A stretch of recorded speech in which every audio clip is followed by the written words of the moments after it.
I'm Marie. I'm one of your Marker Pop colorists. I have a mini tutorial for you today, and I hope you enjoy it. Today we'll be using R20, 22, 24, and high intensity 35, and I'll be doing an intense shadow with T4 and T2. And I'll be sharing with you how I color a very deep, intense color that will allow a poinsettia to kind of pop off that page. I'm going to be stamping my image with Tuxedo Black with Express It, and this is Mouse with Poinsettia by Wild Rose Studio. I begin by just establishing my base coat. For those of you who are new to my tutorials, I like to lay down a base coat. You can use colorless blender for this, or your very lightest highlight. It doesn't need to be smooth, it just needs to wet the paper.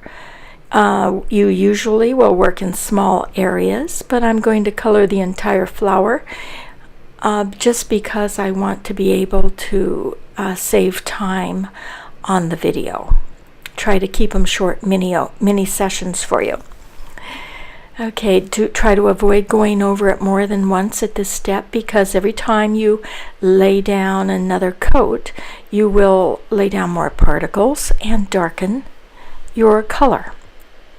Now I'm mapping out where I want my shadows with my R22.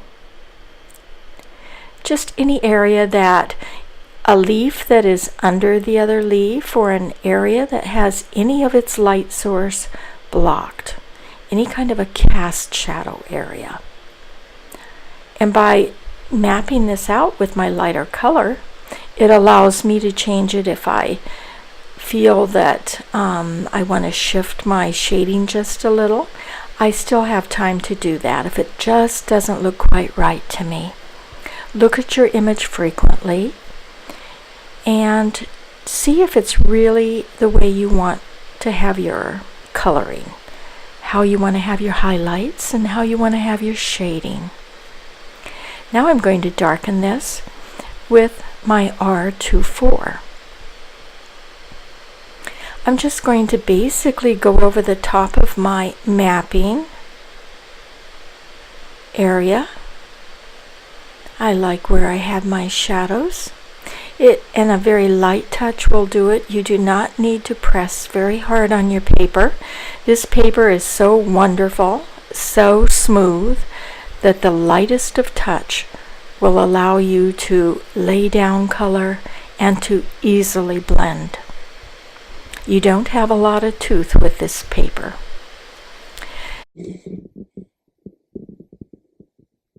Now I'm going to take an intense R35.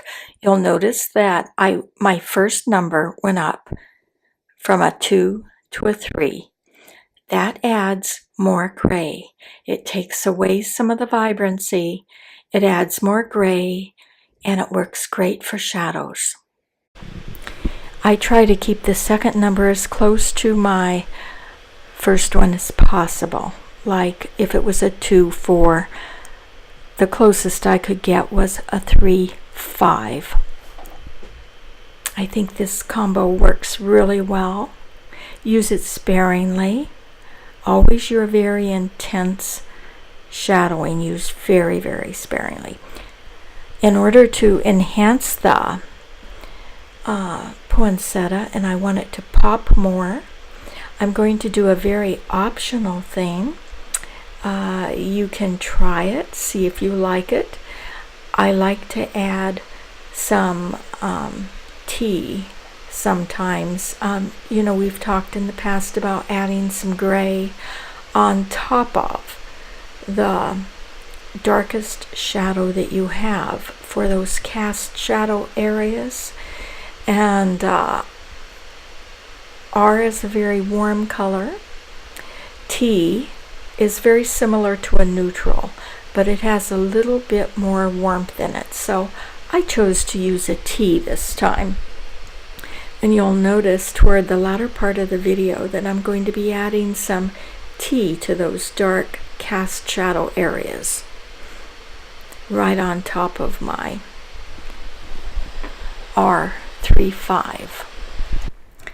I try to keep my gray with my second number consistent with that of my shadow.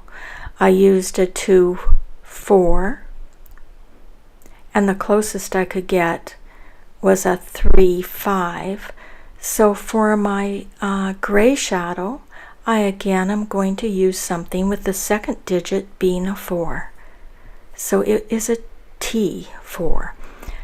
I had my shadow in, then I added some T4 on top, and then I'm layering my 3, 5 right on top of the gray. That way it isn't going to look like you just plopped a bunch of gray and it floats to the top.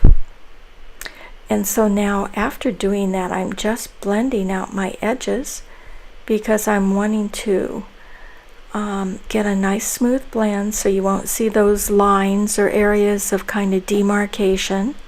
Get a nice blend in there, just blending out. Feel free to frequently clean off the edges of your nib, especially with your lighter highlight tones. That will avoid transferring too much of the dark ink over into your highlights.